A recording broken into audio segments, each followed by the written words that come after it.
আমি যদি তাকওয়া ছাড়া যদি মারা যাই, তাহলে আমার মৃত্যুটা ইসলামের মৃত্যু হবে না।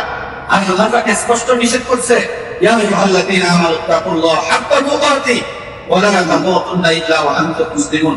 আল্লাহ বলেন, হে ঈমানদারগণ, ইত্তাকুল্লাহ, আল্লাহকে ভয় করো যেরকম ভয় করা দরকার।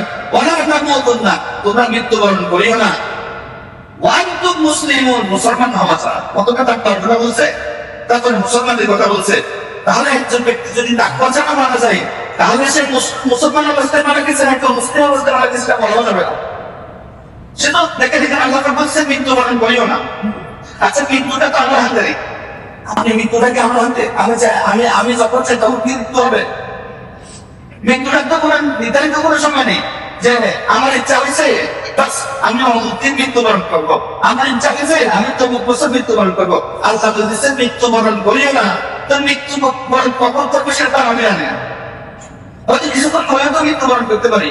তো মৃত্যুটা যদি তাকওয়ার উপর যদি না হয়, মৃত্যুর সময় যদি তাকওয়া যদি না থাকে, মুসলমানের উপর যদি মৃত্যুটা যদি না হয়, তাহলে হয়তো পরকালে তো আমার জন্য জাহান্নাম ছাড়া তো কোনো উপায় নেই।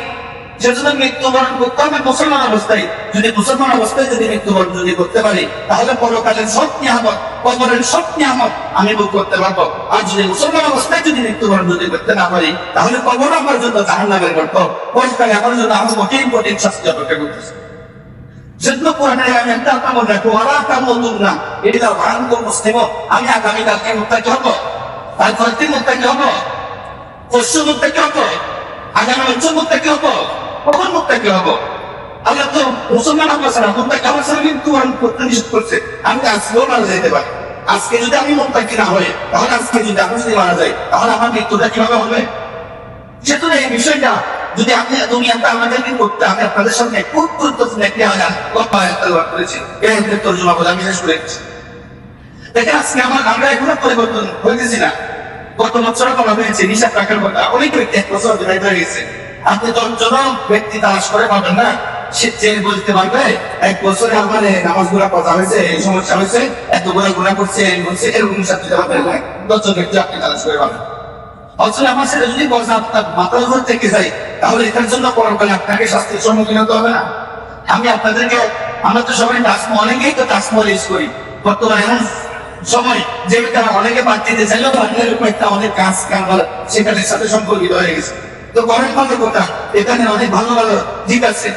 এই একটা অ্যাপ আছে মুসলিম বাংলা, সেখানে নতুন করে গত কিছুদিন আগে একটা বিষয় অ্যাড করছে, সেটা হলো দৈনন্দিন মুহাসাবা, হিসাব।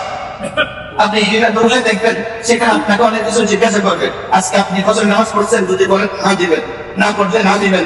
এভাবে অনেক কিছু, আজকে আপনি ইয়াসিন সূরা পড়ছেন, আজকে আপনি কোনো মিথ্যা কথা বলছেন, আজকে আপনি কাউকে গালি দিয়েছেন, আপনার হাত দ্বারা আজকে আপনি কাউকে আঘাত করেছেন, এবং অনেক কিছু একটা হিসাব সেখানে আসবে, এবার রিজার্ভ থেকে যাবে। এভাবে আমরা যদি প্রত্যেক দিন কিছু সময় ধরে হিসাব তোলা যদি করতে বলছি, আমি এটা করছি কিনা, যখন আপনি না পাঠনে ক্লিক করবো, আমি যে বান্দার আমার অন্তরটা নোংরা দিয়ে উঠবে। আমি প্রত্যেকদিন ফজর নামাজের ক্ষেত্রে লিখতেছি না, গতকাল লিখছি না, আজকেও লিখছি না। আমি প্রথমদিন নাম বলতে থাকবো, একদিন দেখতেছি আপনি চেষ্টা করবেন যে আমি যদি আজকে সবগুলো হাত করতে পারি, আল্লাহ মিথ্যা কথা বলে দিচ্ছি, 10টা মিথ্যা কথা বলে দিচ্ছি, এ ব্যাপারে একটা চিন্তা আসবে। এখন আমাদের অবস্থা এমন, আজকে কি করছি না করছি এখন আর চিন্তা। কয়েক মিনিট আমি আপনাদের থেকে সময় নিতেছি, এখন পরিবর্তন হন, এখন আল্লাহকে স্মরণ করেন, এখন আল্লাহ হওয়ার চেষ্টা করেন। কারণ একটা সময় এমন আসবে, আল্লাহ পাক কোরআনে এই আয়াতগুলোতে তুলে ধরতেছে, বলে কাল্লা ইযা দুক্কাতিল আরদু দাক্কান দাক্কা, বলেন একটা সময় এমন আসবে পুরো পৃথিবীটা চূর্ণ চূর্ণ হয়ে যাবে, পুরো পৃথিবীটা চূর্ণ চূর্ণ হয়ে যাবে। দাক্কান দাক্কা মানে চূর্ণ বিচূর্ণ। ওয়াজানা রাব্বুকা ওয়ান্নানাকু সাফফান সাফফা, যখন পৃথিবী চূর্ণ বিচূর্ণ হয়ে যাবে, আপনি উঠবেন কবরের থেকে, আর কবরের থেকে উঠে আপনি এমন একটা স্থানে যাবেন যেখানে আল্লাহ তাআলা আপনার সামনে উপস্থিত থাকবে, আল্লাহর লক্ষ লক্ষ ফেরেশতা আপনার সামনে উপস্থিত থাকবে। ওয়াজা রাব্বুকা ওয়াল মালাকু সাফফান সাফফা।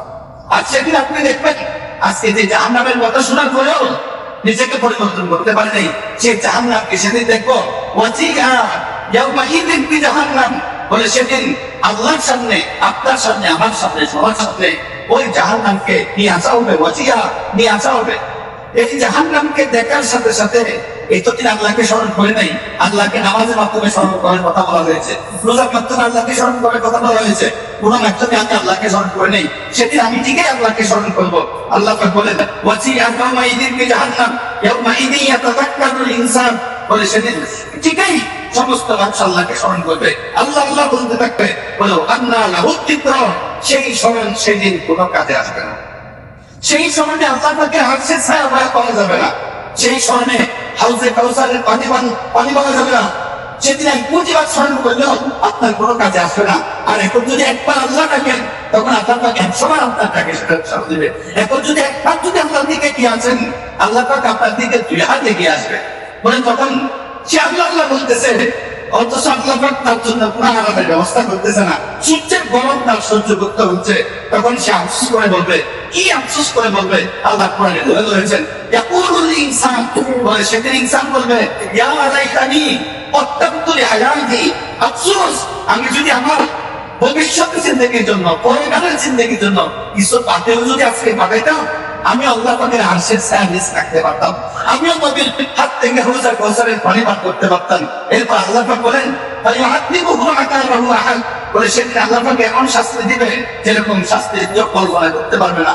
এমন ভাবে আপনাকে বাঁধবে, আজকে আপনাকে বেঁধে বঞ্চিত রাখা যেতেছে না, সেটা আল্লাহ পাক এমন ভাবে আপনাকে বাঁধবে, বলে যেরকম আর কেউ বাঁধতে পারবে না।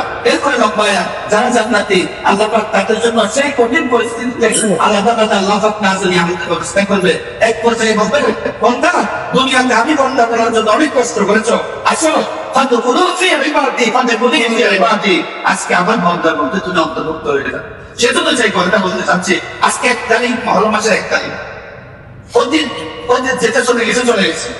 আজকে থেকে আমরা প্রত্যেকে চেষ্টা করি আমরা আমাদের ভবিষ্যৎ জিন্দেগিটা গুণামুক্ত জীবন যাপন করার জন্য চেষ্টা করব, হিসাব নিকাশ করে জীবনটা পরিচালনা করার জন্য চেষ্টা করব।